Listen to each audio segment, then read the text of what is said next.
charis. It is the gift of favor for everyday life. But before we start, let me just give you some few announcement. Ang una po dyan, syempre, paki-silent po ang mga phone. Pakisabi sa katabi, paki-silent muna. Yan, thank you. Also, don't forget to get your pen in your notebook sapagkat magsusulat po tayo ng mga salita ng Diyos. Nagsusulat na po ba tayo? Yan, salamat po sa mga nagsusulat. Thank you for those very good student of the Word of God. Also, don't forget to invest and invite. Bring a family or friends. And also, don't forget to watch our online worship service. Dalawa po yan every Wednesday, 6 p.m. and on Sundays, 8 in the morning. Okay, so handa na po ba tayong mag-aral ng salita ng Diyos? Amen. So kung handa na po tayo, ay sabay-sabay na po tayong magdeklara ng deklarasyon ng pagpapala. In 3, 2, 1, go! In Jesus, I am super blessed. I am Macario. Say it every day. Amen? Gusto po bang maging super blessed? Amen. That is always our declaration bawat araw. So let's begin. Charis, the gift of favor for everyday life, part number 15. Because God wants to give us the gift of favor every day. Sabi nga natin every day.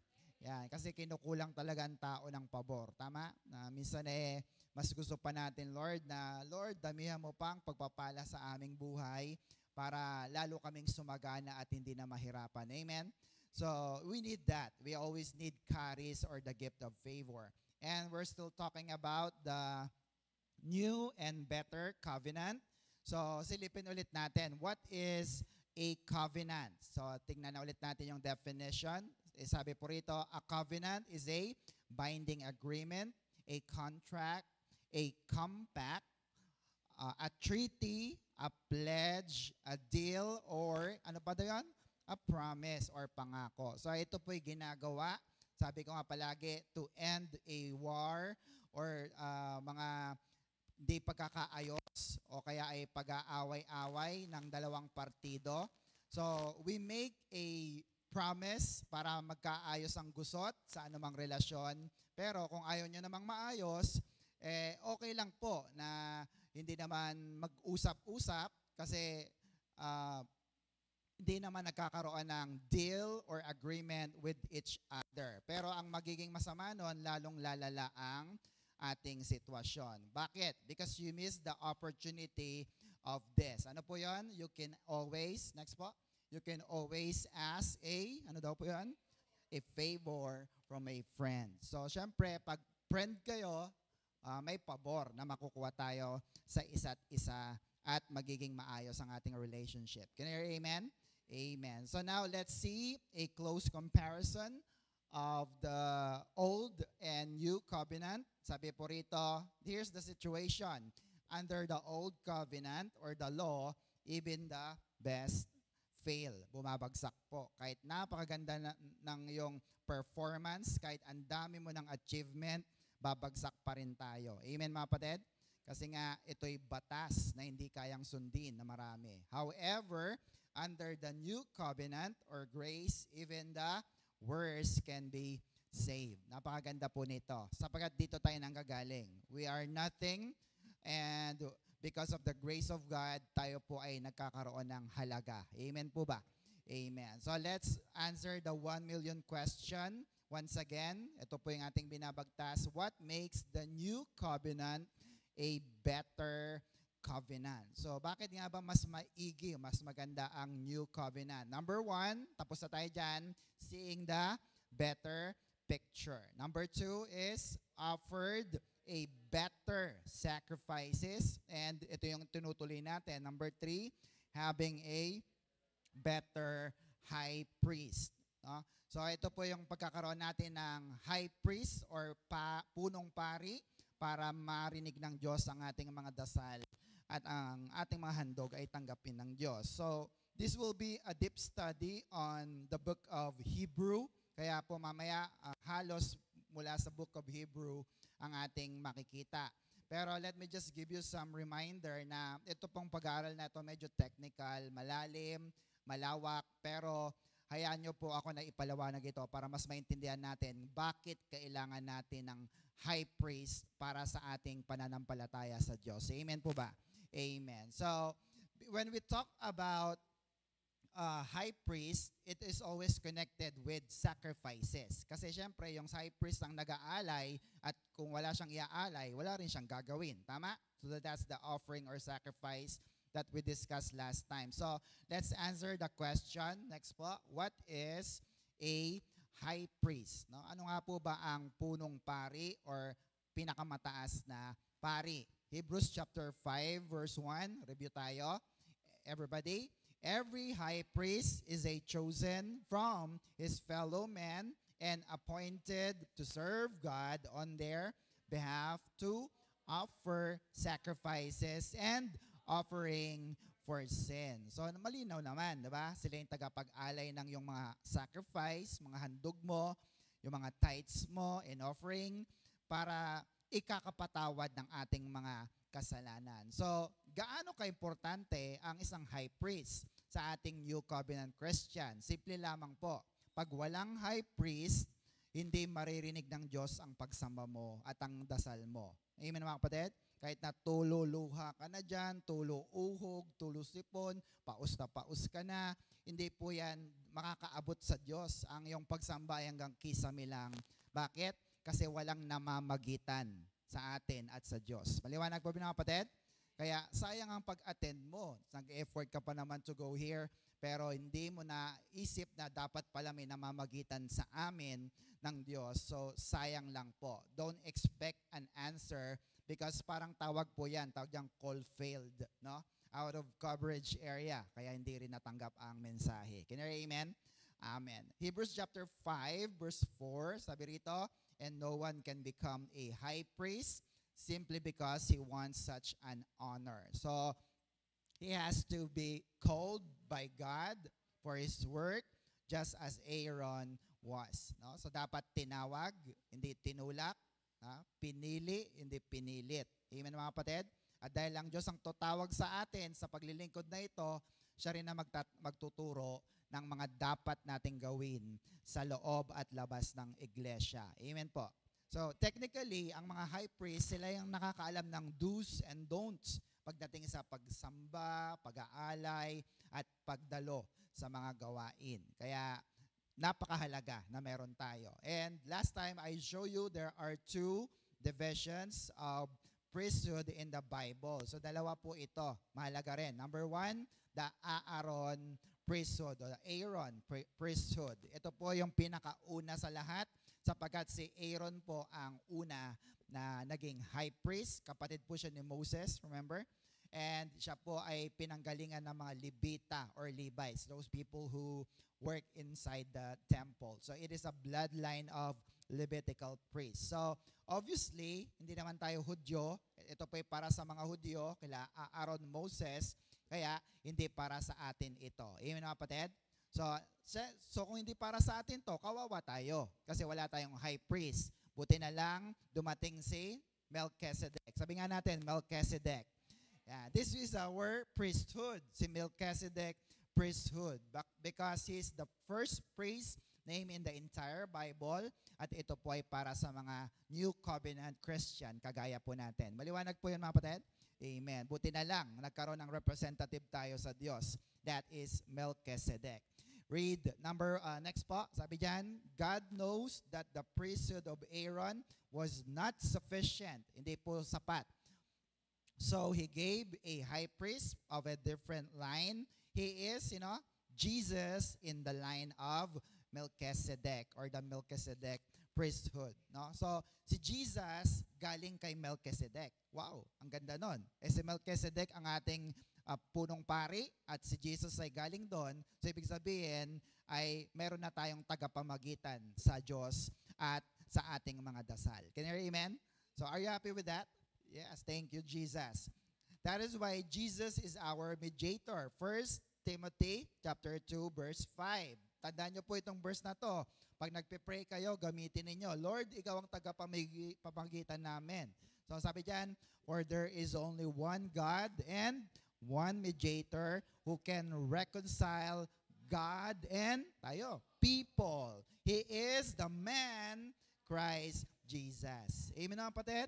So dahil kay Jesus, naririnig na ng Diyos ang ating mga pagsamba. Yung mga dasal natin, naririnig na rin ng Diyos. So, pag naririnig, parang kay ano rin yan, walapit tayo sa mataas na tao, hingi ka ng hingi, hindi mo nakakarating yung mensahe, walang pagpapala. Tama mo, kapatid?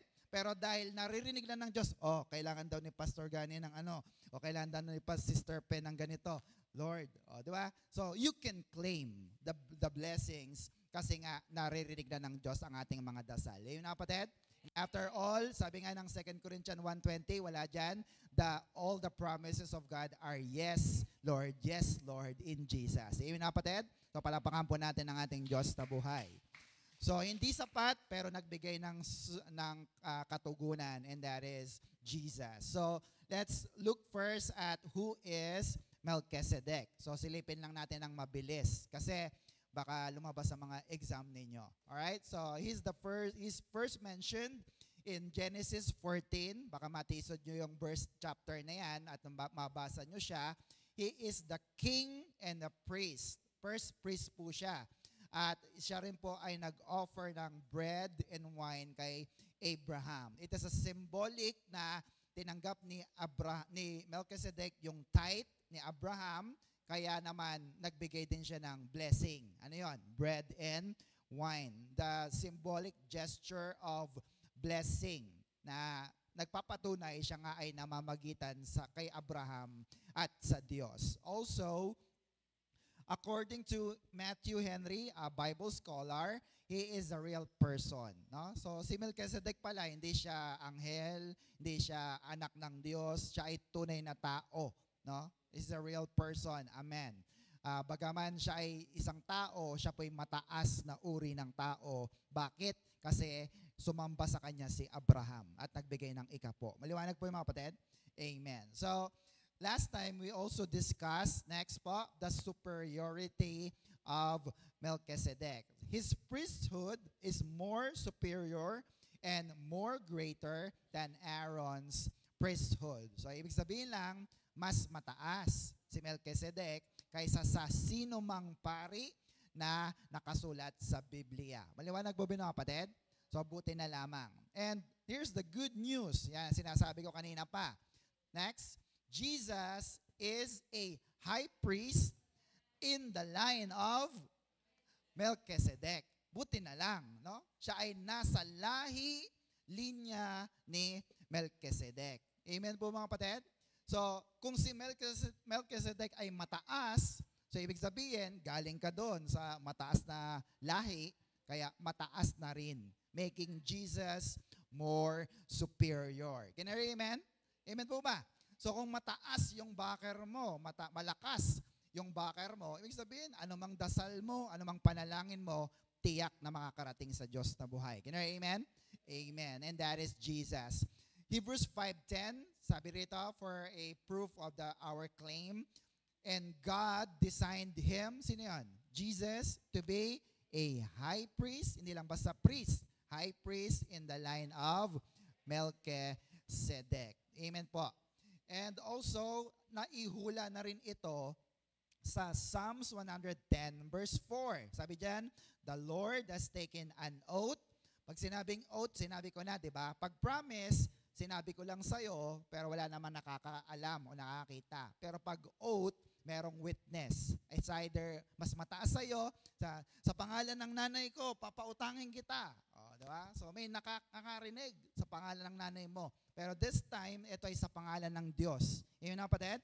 Kasi wala namang mas mataas sa Diyos eh. Kaya, He make an oath to Himself. Sabi niya, dahil wala namang mas mataas sa akin, pagpapalain pa rin kita. At ano po yung oath na yon o yung promise? And will not break His vow. Ano yon? You are a priest forever, hindi ka mamamatay, in the line of Melchizedek. So meron na. Ang Book of Psalms ay hindi, wala pa tayo noon, wala pa si Jesus, pero naisulat na. So ibig sabihin, nakakasa na, planadong-planado na, kahit na alam natin na wala tayong pag-asa sa Diyos, nagbigay ang Diyos ng Jesus para ikaw at ako ay makalapit sa ating Diyos na buhay. Shout amen. Palapakan natin ang Panginoon. Ganun ka-importante ang role ni Melchizedek. Amen mga kapatid? So buti na lang, nandyan po siya. Are you with me mga kapatid? Amen. So let's look at the comparison of Melchizedek and Jesus. Look at this. Next, Jesus is like Melchizedek. No? Si Jesus, magkamukha sila o magkauri ni Melchizedek. Because sabi nga kanina, si Melchizedek ay nag-offer ng bread and wine to Abraham. And also, si Jesus nag-offer din sa kanyang mga alagad nung sila ay nasa Last Supper ng bread and wine. And in the new covenant, diba, sabi niya, ang aking katawan ang tinapay at ang aking dugo ang magiging wine or iinumin nyo. So, nag-offer pa rin siya para sa atin to establish our Holy Communion with the Lord. Yun na kapatid? Ibig sabihin po, nagkaroon na ng death on the cross and redemption and forgiveness sa ating mga kasalanan. Kaya pagka tumawag tayo kay Jesus, sigurado tayo in Jesus' name, maririnig ng Diyos ang ating mga dasal. Can I amen? Palapakan natin ang Panginoon. Hallelujah! And since Jesus came in the line of Melchizedek, therefore, next po, Jesus' priesthood is far superior than Aaron's priesthood because Aaron is a priest but not king. Mamaya madidiscuss din natin. But Jesus is, look at that, king and priest, just like Melchizedek. Amen mga kapatid? So, nakita na natin, mas mataas ang ating punong pari kahit pa sa mga Old Testament people kagaya ni Aaron, Moses, and ni Abraham. Amen mga kapatid?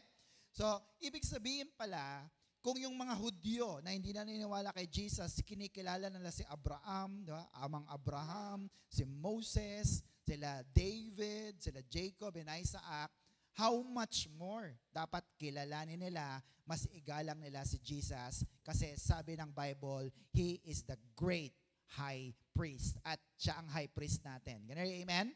Amen. So, let's answer this question once again. Why Jesus is a better high priest? No? So, last time, ipinakita ko na po sa inyo yung aking personal research. Bakit mas mataas si Lord? Bakit nga ba? Next po.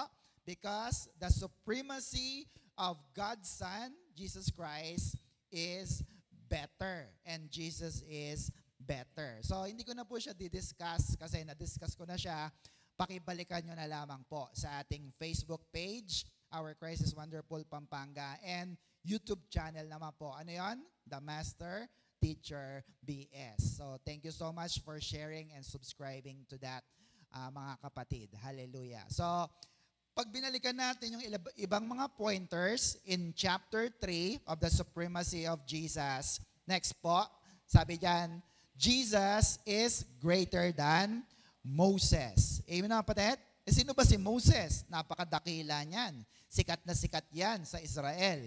And yet, sabi sa book of Hebrew, Moses is just a servant, alipin, alila, katulong, but Jesus is a faithful Son of God. No? Ang laki ng pagkakaiba. Alipin, ito namang si Jesus ay anak, matapat na anak ng Diyos. Therefore, Jesus is greater than Moses because Jesus is the grace and Moses is the law.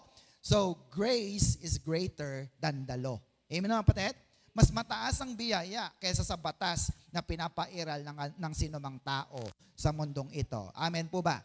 Amen. Also, in chapter 7, Jesus is, ano pa? Next po. Greater than, kanino naman? Abraham. So, ito po yung huli nating na-discuss and we'll just dig deeper on that para medyo mas maging malinaw pa sa atin. Mas mataas pala si Jesus kaysa kay Abraham. Sino ba si Abraham? He's the father of all nation, father of all human beings. Pag may nakita kang tao, ang pinakapuno niyan si Abraham. Pero sabi rito, Jesus is greater than Abraham. Let's read that. Hebrews chapter 7 verse 4. Consider then how great is Melchizedek was. This Melchizedek was even Abraham, the great patriarch of Israel, recognized how great Melchizedek was. Paano? By giving him, ano daw yon? A tenth or tithe of what he has taken in the battle. No? So si Abraham, ibinida rito. Sabi niya, siya ay patriarch. Siya ang pinaka-head of the family. Siya ang pinaka-leader ng tribo ng mga Israelita. Pero, he recognized Melchizedek. How? By giving him a tithe. So, speaking of tithes, sabi nga natin, tithes. Ano sa Tagalog? Ika po, Pastor. Naku po na naman tayo dito. But speaking of tithes, ito pa yung napakamasela na topic. Kaya po, hihimay-himayin lang natin because it involves pera or money. Tama kapatid? Kaya minsan pag usapang pera, medyo sumasara yung tenga natin. Kaya maigi na malaman natin. Bakit? Kasi po, hindi naman talaga mali ang tithing or yung tithes and offering. Bagaman, hindi na ito ginagawa in the new covenant, kagaya ng panahon natin. Maliwanag po ba yun mga kapatid? Pero, sabi sa katabi, hindi ibig sabihin na hindi na natin obligasyon o pinipigilan ang magbigay sa ating gawain at sa ating Panginoon. Maliwanag po ba mga kapatid? Kasi iniisip ng iba, ituro mo yung pastor, wala na palang tithing. Kasi iniisip nila, nakatakas sila sa parusa o kaya sa obligasyon. Mali po. Yung pala, ang isip niya, ayaw niya lang talagang magbigay. Hindi po. Wala ngang tithing or tithes and offering, pero inutusan ang mga Christian na magbigay generously. Sabihin natin, generously. Yan. Anong ibig sabihin ng generously? Later, we will discuss that. Pero sasabihin ko na, higit pa sa ikapu. Tama mga kapatid? Yung tithes, 10% lang or ikapu, pero ito, higit pa sa ikapu. So, inutusan tayo at dapat magbigay tayo sa ating Diyos. Pero, nasa tao yon. Sabi sa katabi, nasa sayo yan. Kung susunod ka o hindi. Tama mga kapatid? Utos ng Diyos, magbigay ka ng ikapu, magbigay ka generously, nasa sayo yan. Kung susunod ka o hindi. Parang pagsisimba lang yan. Inutos ba ng Diyos na magsimba tayo palagi? Pero madalas, minsan, nawawala tayo. Tama mga kapatid? So, pag ginawa mo ito, maangkin mo yung pangako ng pagsisimba, pero pag hindi mo namang ginawa, hindi mo matatanggap ang anumang pagpapala, kundi pagpapalo. Maliwanag po ba yun, mga kapatid? Patas po ba yun? Alam naman, di ka nagsimba meron ka pa ring ice cream, di ba? O kaya meron ka pa ring pagpapala. Mahirap naman ganon. Are you with me, mga kapatid? So, pansinin po ninyo, doon sa binasa nating verse, Hebrews 7:4, na bagaman wala pa po si Moses, hindi pa pinapanganak si Moses actually, wala pang utos na mag-ikapu kayo, pero tingnan nyo po si Abraham. Ano pong ginawa niya? Nagkusa siya. Sabi nga natin, kusa. Yan. Alam niya nang magbigay. Marunong siyang magbigay. Alam niya magparangal sa isang mataas na tao na namamagitan sa Diyos. Kagaya ng mga prophets, mga pastors, mga leaders ng church. Can I hear amen? So, nagkukusa siya. Are you familiar with the word kusa? Diba? Pag sinabing kusang loob, ano po yung pumapasok sa isip natin na pagbibigay? Next po, it is the grace giving. Sabi nga natin, grace giving. Yan. So, dito, kusang loob na nagbibigay tayo. Pero, generosity. Sabi nga natin, generosity. So, ibig sabihin nito, mas mahigit pa sa 10% ang naibibigay natin. Bakit po? Because ang generosity exceeds tithing. No? Ang pagiging mapagbigay mo ng mapagbigay ay sumusobra pa sa iyong pag-ikapu. Maliwanag po ba mga kapatid? Baka kasi mali ang dinig ng iba at unawa ng iba na, tinuro ni pastor wala nang tithing, wala na. Pero nakalimutan nyo namang ito na tinuro ko din that generosity exceeds tithing. Maliwanag po ba mga kapatid? Amen po ba? So, magbibigay ka pa rin. Sabi sa katabi, magbibigay ka pa rin. At inutusan tayo na sobrahan mo pa, higit sa yung tithes or ikapu because of generosity. Are you with me mga kapatid? Amen po ba?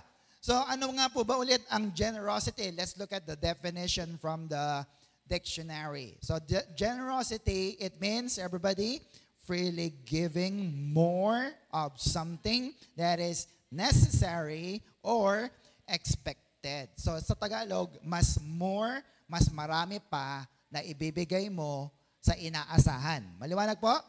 Kind towards others. No? Mabait ka sa iba.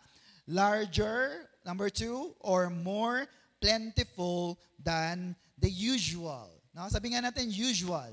No? Si Apostol Pablo ay gumagamit ng salita at ang salitang ginamit niya ay generosity or generous. Sabi nga natin, generous. Bakit? Kasi ang kausap niya ay mga Gentile, kagaya natin. Di man tayo Hudyo eh. Hindi nga natin alam, ano ba yung tithes? Hindi natin alam yon. Kaya, dahil hindi natin alam ang ibig sabihin talaga ng tithes, ang ginamit niya ay generous. Maliwanag po ba mga kapatid? Amen po ba mga kapatid? So ano nga po bang generosity? Sabi diyan, giving beyond what is expected, what is usual, what is required. Amen mga kapatid? E ano ba ang usual or expected na ibibigay mo sa Diyos? Ilan? Ilang percent? 10%. Maliwanag po ba yun? That is the usual or expected. But because of generosity, no? Ibig sabihin, magbibigay ka pa rin, pero hindi mo na iniisip, 10% ba? Kung 1,000 ang iyong kinita, magkano kay Lord? 1,000, magkano kay Lord? 10 pesos, tama ba? Ay, 100 pala. Eh kaso, napaka-generous mo, 500 lang binigay mo. Ganun po yun mga kapatid. Nakuha niyo po mga kapatid? Kasi higit pa, hindi mo na kinumpute, Lord, 100 lang sa'yo ha. Hindi, 500 na. Nakuha niyo po mga kapatid? Kasi lampas pa sa 10% ang ibinibigay natin sa Panginoon. Can you amen? Pero may pangako ang mga tapat na nagbibigay generously sa Panginoon. Gusto niyo po ba ng blessing sa inyong pagbibigay? Basahin ulit natin. Actually, alam niyo naman to eh. 2 Corinthians 9, 6-7. Look at this. Remember this. Pinaalala sa atin. Sabi, whoever sows sparingly, ano yon? Kakaunti, will also reap sparingly. Hinto tayo. Ang nagtanim daw, so, kakaunti, ilan ang anihin? Kakaunti rin. And whoever sow generously, ano yun? Marami, will also reap generously. Amen mga kapatid? So, it is what you sow is what you reap. Anong tinanim mo? Yun ang iyong anihin. Pero hindi sinabi na, bawal ang maliliit na bigay. Bawal yung mga barya-barya. Hindi. Kaya yun. Okay lang. Kung maliit, kaunti, pero wag mo namang asahang malaki kagad ang balik. Can you amen? Amen po mga kapatid? Sabi ko nga, ito ang dahilan kung bakit yung mga mayayaman ay payaman ng payaman sa kanilang pagbibigay. Can you amen? Amen po ba? Kasi yung malaki nilang binigay, malaki rin kaagad ang balik ni Lord. Are you with me mga kapatid? Pero, sabihin ulit sa katabi, pero, pwedeng magbigay ng mas mababa sa 10%. Huwag ka namang kabahan. Tama mga kapatid? Amen po ba? Wala nang sumpa in the New Testament. Sparingly ang binigay mo, kakakunti ang iyong aanihin. Tatanggapin niya ng Diyos, pero unlike po sa tithing noon, dapat 10% yan. Pag bumaba yan sa 10%, sumpa ang darating sa iyo at mga yung locust, yung mga, antag doon, peste sa iyong mga pananim. Can you amen? Maliwanag po ba? Amen. So, anong pipili mo? Magbigay ng kaunti o marami? Nasa sayo yan. Verse 7, each man should give what he has decided in his heart to give. No? Ano bang laman ng puso mo? Lord, gipit kami ngayon. 100 lang muna. Sige, 100. Not reluctantly or under compulsion. Why? Everybody. Because for God loves a cheerful giver. Amen mga kapatid? So inuutusan tayong magkusa, pero hindi naman kasi natural talaga sa tao yung nagkukusa Tama mga kapatid? Na magbigay. Kasi ang natural natin ay tumanggap ng tumanggap. Amen po ba mga kapatid? Amen po ba? Amen. Parang hindi, no? Natural ba sa inyo magbigay? Sige masusubukan. Pero naturalesa natin na tumanggap ng tumanggap. Amen na kapatid? So, kahit magkano, actually, okay sa Diyos. Pwedeng maliit, pwedeng marami, pwedeng kaunti, pwedeng kung anong yung ibibigay. Pero, sabi ko nga nung linggo, ikaw ang nagpapabagal at ikaw din ang nagpapabilis ng pasok ng blessing mo sa iyong bulsa. Can you amen? Gusto mo bang mabilis ang pasok? Ano ang prinsipyo? Magtanim ka ng marami. Gusto mo bang medyo mabagal? Lord, check na, dami pa eh. At magtanim ka ng kakaunti. Can I amen? Nasa sayo yan. Amen po ba mga kapatid? Amen. And also, we talk about this last Sunday. Our position is this. Next po, we believe that, look at this, tithing is for mature Christians only. Sabi nga natin, mature. Yan, grown-ups, mga matatanda na, matagal na sa church. Particularly, ano yon? Leader. Amen mga kapatid? Why mature pastor? It is conditional. Bakit? If you're not yet mature, baby Christian ka pa rin, you don't tithe. Tama mga kapatid? Tama po ba? Kumita ka ngayon ng 1,000, dapat 100 kay Lord.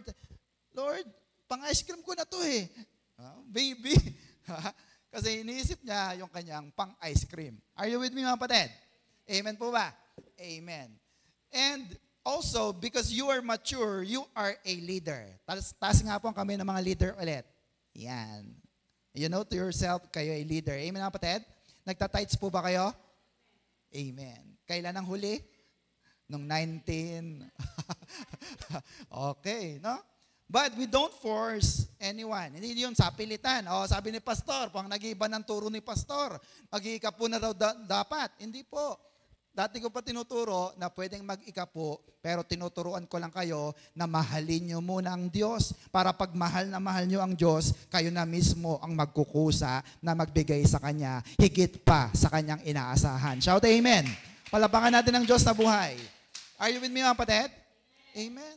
Kasi pag hindi mo mahal si Lord, kahit 1 million yan, mamaya susumbat mo lang. Tama mga kapatid? Kaya hindi ako magtataka. Sabi ko nga, yung bigay ni Carrie, nila Cassie, mas mababa sa bigay ni Ate Anika, nila Ate Sandip. Tama mga kapatid? Pero magtataka ako, pag yung bigay ni Sister Pe, nila Sister Tess, ay mas mababa kay Cassie. Tama mga kapatid? Kasi mature na to, higit sa lahat, leader pa kayo, so inaasahan din ng Diyos na magkusa kayo na magbigay higit sa inaasahan din ng Diyos. Shout amen. Palapakan natin ang Diyos na buhay. Are you with me mga kapatid? Siyempre, kaya nga kayo ginawang leaders dyan. Care leaders. You care? Do you care? Amen. At maging malinaw din po na ang pagbibigay natin, either grace giving yan or tithing, individual. Sabi mo nga, individual. Sa Tagalog, kanya-kanya. Amen mga kapatid? Yung bigay ni Brad Edwin, hindi pwedeng makiangkas si Sister Marian. Yung bigay ni Brad Edwin, bigay ko na rin yun Hindi po. Individual. Sabi mo nga, individual. Amen po mga kapatid? Hindi tayo nakikibalato sa blessing ng iba. Kanya-kanya po. Diba sabi kanina nung 2 Corinthians 9:7, each man. Diba? Ano ba sa ibang version? Each one or each of you.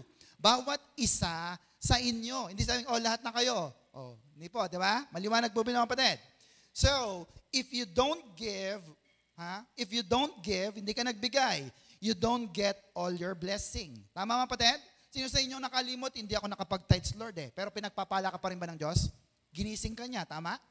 Nakapagpasok ka sa trabaho, tama?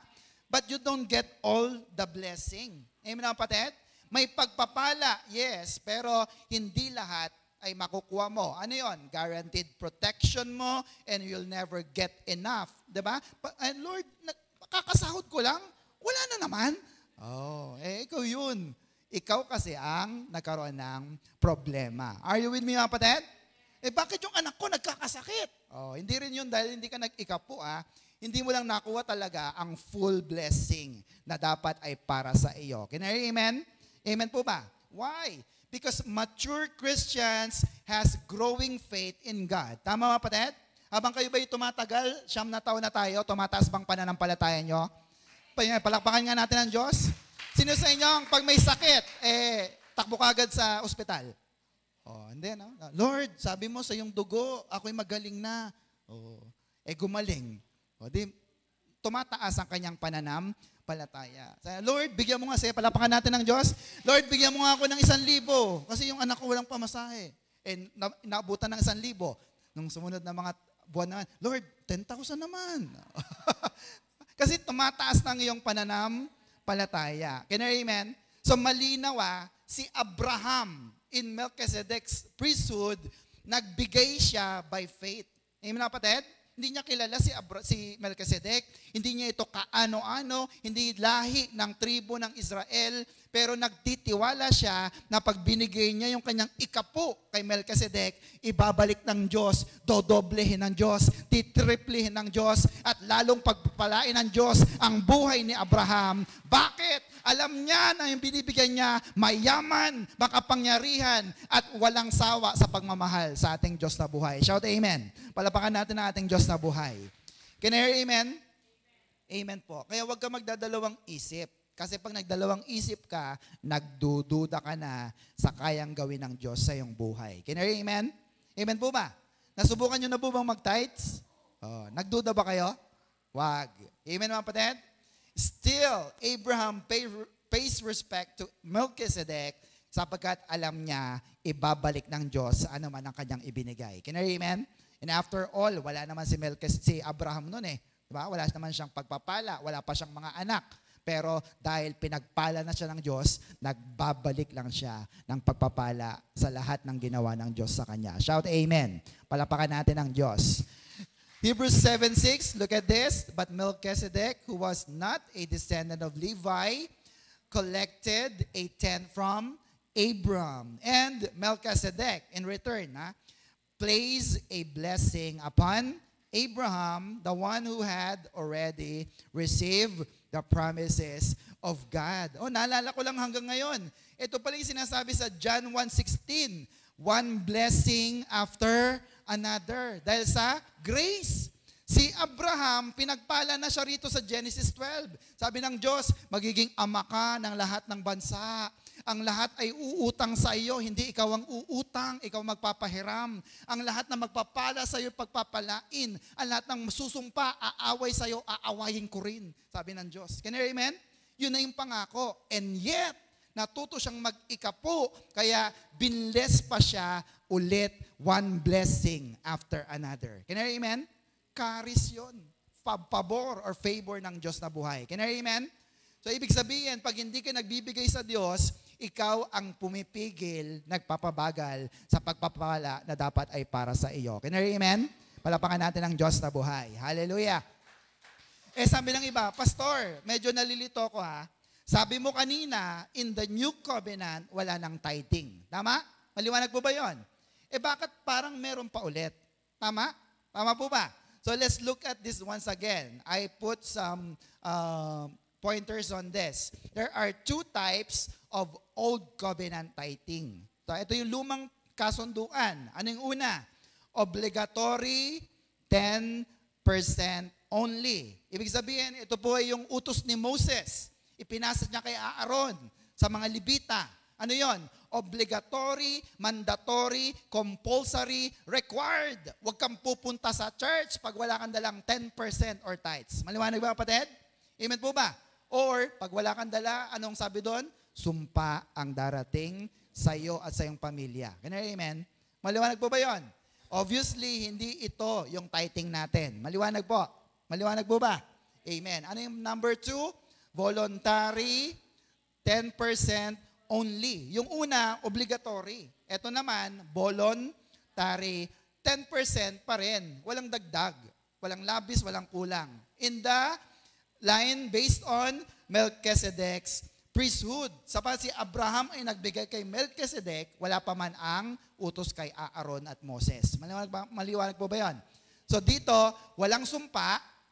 Doon sa number 1, may sumpa yon. Ito, walang sumpa, pero may pagpapala. Can you hear amen? Amen po ba? Pero hindi pa rin po yun. Sapagkat itong mas maganda, in the new covenant grace giving. Ano po yun? Nasa baba. Generosity. Ano po yun? 10% plus. Sabi nga natin, 10% plus. Kasi generosity nga. Can you hear amen? Ito po ay based from Jesus' priesthood, sapagkat ang ating pinagbibigyan ng ating mga ikapo ay walang iba na kundi si Jesus Christ. Can I hear amen? So ito na po yung ating pag-iikapo. Kung gusto nyo pa rin namang tawagin na kayo nga ay nag-iikapo. Can I hear amen? Kaya hindi ka na guilty. Nag-ikapo ka ba, sister? Ay, hindi po eh. Mag-ikapo ka na ulit kay Jesus. Mapagpatawad naman yun. Tama mga kapatid? or 10% plus generosity. Can I amen mga kapatid? Maliwanag po ba yun? Amen. So, just for those who still want to, dapat nagta-tithes kami. Yung word kasi na tithes, medyo technical ang word na iyon. Can I amen mga kapatid? Amen. So, next po. Remember, under the new covenant, you don't have to tithe, but, look at that, everybody. You have to give generously or sparingly with a cheerful heart. So, balanse ito Sa New Covenant, walang tithing. Maliwanag yan. Pero in the New Covenant, dapat nagbibigay ka dalawa. Generously, o kaya naman ay, sparingly, konti-konti, with a cheerful heart. Bakit? Because God loves a cheerful giver. Can I amen mga kapatid? Maliwanag po ba yun mga kapatid? So, yung Old Covenant nga, may pagbibigay How much more sa New Covenant na better pa. Tama mga kapatid? Kung noon nga, meron ng tinapay yung wala pang palaman. Pero ngayon, sa panahon natin, may palaman na, kung ano pa. Di ba mas maganda? Kaya kung binigyan ka na ng tinapay na may palaman, dapat nagpapasalamat ka pa rin sa ibinigay sa iyong pagpapala. Kanya, amen. Palakpakan natin ang Diyos na buhay. Tandaan niyo po yan. You reap what you sow. Amen mga kapatid? Kung anong tinanim mo, yun ang yung aanihin. Ikaw, ulitin ko ikaw ang magpapabagal o magpapabilis ng pagpasok ng blessing sa iyong bulsa. So anong gusto mo? Mabagal o mabilis? Kung mabilis, ano sabi? So generously. Palapakan natin ang Diyos na buhay. Hallelujah! Maliwanag na po mga kapatid? Amen. So naka-video naman to. Pwede nyo balik-balikan. Next. Jesus is a better high priest of a better covenant. No? Puro better. Better high priest, better covenant. Bakit po? Sapagkat lahat na ng ating panalangin, lahat ng ating pagsamba, lahat ng dasal mo ay maririnig na ng Diyos so you can claim the promises of God. Can you amen? Meron ka bang alam na pangako mula sa Diyos? Amen po ba? Pinangako ba sa iyo ng Diyos na pagpapalain niya ang buhay mo? Nabasa mo ba? Baka naman hindi mo nabasa. Amen? Pero hindi mo dinadaan kay Jesus. Kaya pala hindi natutupad. Can you amen? Why? Look at this. 2 Corinthians 1:20. Tandaan nyo to. The yes to all of God's promises is in Christ. And through Christ, we say what? Yes. Amen. To the glory of God. Amen po mga kapatid? Kaya sinabi ng pastor, kayo ay magaling na. O sabi ko, amen, in Jesus' name. Kayo ay pinagpala na. Amen. Hindi ka na mababaon sa utang. Amen. Diba? In Jesus' name. Kasi kiniklaim mo na, malinaw, 2 Corinthians 1:20, yes na lahat yan. Basta dinaan mo kay Jesus Christ. Shout amen. Palapakan natin ang Diyos na buhay. Are you still with me mga kapatid? Why, napakaganda ng lesson na ito. Sapagkat noon, in the Old Covenant, kakaunti lang ang mga kings, kakaunti lang ang mga priests, ang mga propeta, selected. Handpick pa ng Diyos. Yung iba pa, pumapalag pa Ayaw. Tama kapatid? Pero in the New Covenant, lahat. Sabi mo nga lahat. Pwede ka nang mag-pray ng direkta sa Diyos gamit ang pangalan ni Jesus. Pwede ka nang mag-alay ng iyong ikapo kay Jesus gamit ang pangalan ni Jesus. Why? Because we are a royal priesthood. Can you hear amen? Amen po ba? So pwede ka na mag-pray, pwede ka na mag-worship dahil narito na si Jesus. Are you still with me mga kapatid? Amen. So ito po yung huli natin na iniwan. Mabilis lang po ito. Let's look at the comparison of the Old Covenant priesthood, next po, with the New Covenant priesthood. Tingnan natin, ano ba talagang mas maganda po, Pastor? Yan. Basahin muna natin. Hebrews chapter 7, pakibalik po. Hebrews 7, verse 11 to 12, para mas matibay yung ating pinag-aaralan. And finally, if the priesthood of Levi could have achieved God's purpose, no? Kung yung mga pari na Levite, sana okay sila. Tingnan nyo. And it was that priesthood on which the law was based. Why did God need to send a different priest from the line of Melchizedek instead of from the line of Levi and Aaron. No? Bakit pa siya magpapadala ng iba? Okay naman sila. Hindi nga naging okay. Tama mga kapatid? Verse 12. Next po, ang ganda. And when the priesthood is changed, the law or the old covenant must also be changed. Sa NIV, change in priesthood, change in of the law. Nagbago ng pari, nagbago ng patakaran o ng batas. Can you amen mga kapatid?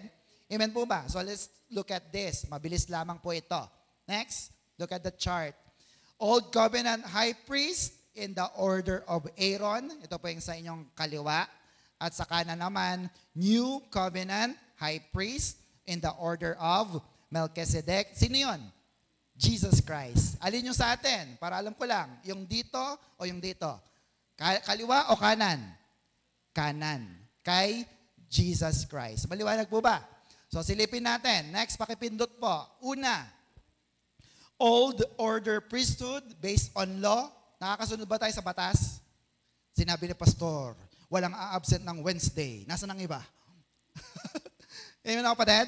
Hindi tayo nakakasunod dyan. Pero sa kabila, new order priesthood based on oath. No? Pangako ng Diyos. Amen po ba mga kapatid? Si Lord lang nag-adjust para sa iyo. Wala siya? O sige, dalhin natin yung Bible study sa bahay niya. Nandiyan po ba yung mga kapatid? Next, priest but not king. No? Yung mga Levites. Next po. Yan. Priest but not king. Maliwanag. No? Pari lang siya. Hindi siya hari. Pero kay Jesus, ano siya? Priest and king. Wow. Yung best friend ko, pari na. Hari pa. Amen pa ba? Siya ang hari at may-ari ng buhay ko. Di ba? Sa pangkanta, ang ganda. Amen po mga kapatid. Amen. And he is from the kingly tribe of Judah, a royal priesthood. Sabi ko nga kanina sa 1 Peter 2:9. Maliwanag po? Ano pa? Next, imperfect. Next po. Imperfect priesthood. Weak, mahina. Ano sa kabila? Perfect priesthood. Anong gusto nyo? Perfect o imperfect? Perfect. Amen. Next, administer by temporary priesthood. Sa mga Levites, temporary lang yan. Pero kay Jesus, administered by permanent. Next po. Permanent priesthood. No? Eternal. No? Hindi na kailanman mapapalitan ang ating punong pari. Si Jesus na talaga yan. Can I amen? Amen. Kasi nung sa panahon nila, Levites, namamatay yung kanilang mga pari. Kasi tumatanda sila at nangihina. Maliwanag po ba? Ano pa? Next, insufficient priesthood kumpara sa sufficient priesthood. Pag sinabing insufficient, ano sa Tagalog? Kulang or shortage. Kinakapos. Tama mga kapatid? Di ba? Pag sa load mo sa RFID, sa toll gate, insufficient fund, no? O kaya sa GCash mo, walang laman.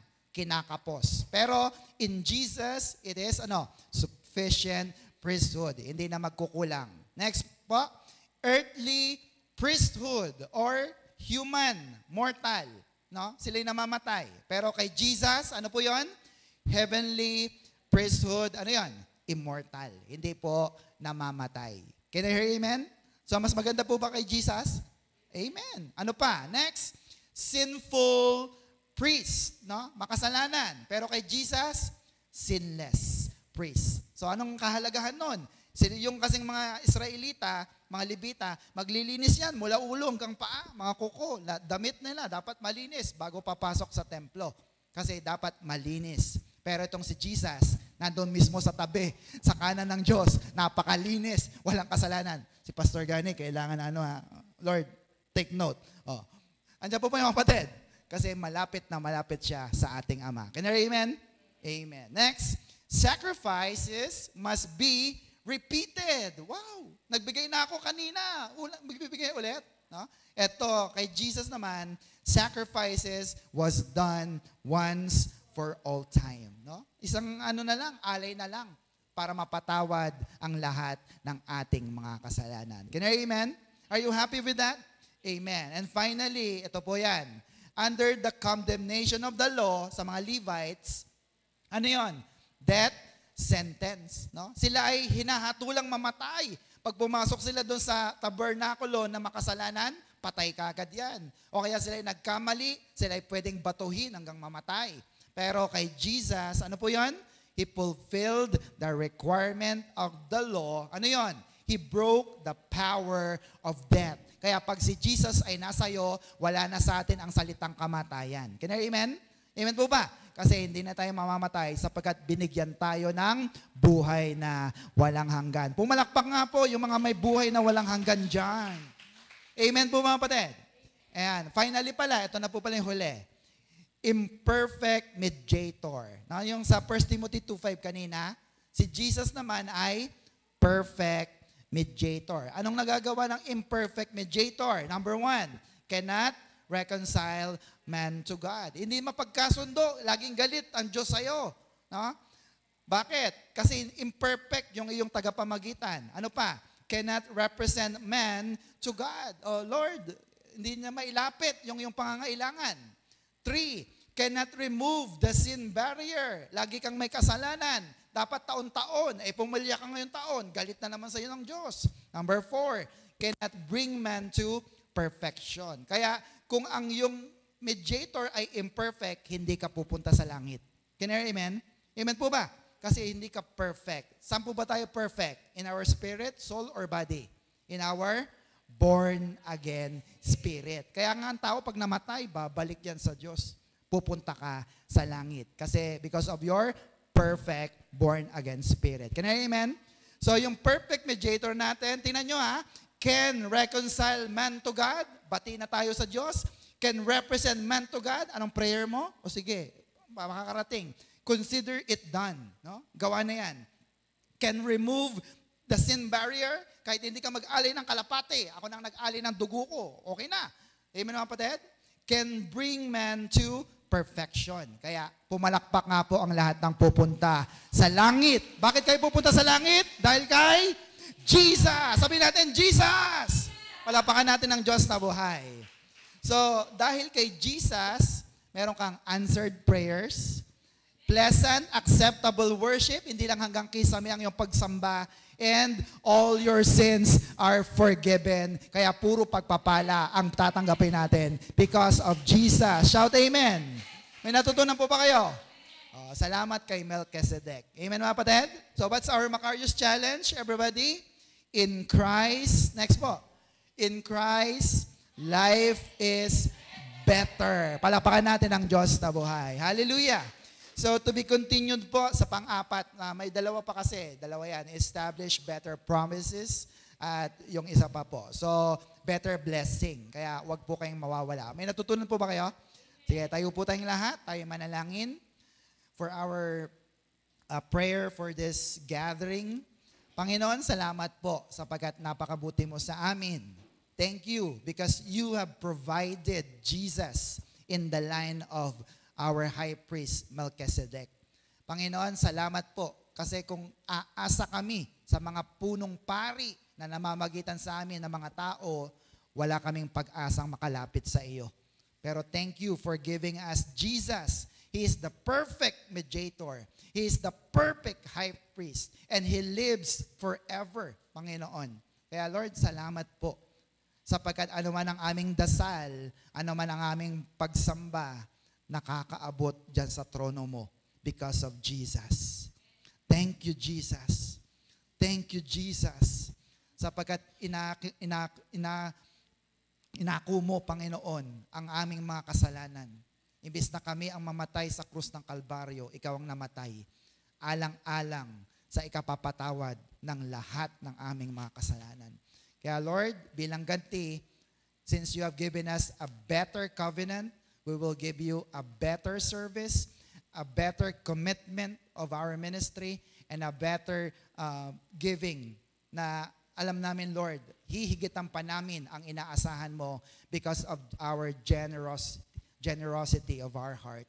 Panginoon, salamat po sapagkat tinuruan mo kami na maging malaya dahil kay Kristo. At Lord, hindi na kami natatakot, Panginoon, sa anumang tangka ng kaaway sa aming buhay, mga kamalasan, sumpa, sapagkat nariyan ka na, and all the promises of God are yes in Jesus. So all we have to do is always come to Jesus, come near to Jesus at patuloy po, Ama, na lahat ng aming mga dasal, umaasa kami, by faith, nagtitiwala kami, sinagot mo na po ito, Panginoon. Salamat po ng marami, Ama, at maingat namin binabalik ang lahat ng papuri, pasasalamat at pagsamba for giving us a better high priest, that is Jesus. Ito po nga yung panalangin, in Jesus' name, at lahat ng pinagpala, sumigaw ng malakas na Amen. Palapakan po natin ang Diyos. Ano po ulit ang ating Macarius Challenge? Everybody, in Christ, life is better. Hallelujah. Palapakan po natin ang Diyos. Salamat po. Are you blessed? Super. So kung kayo po'y pinagpala, tayo po'y dumako sa ating grace giving. Ayan na.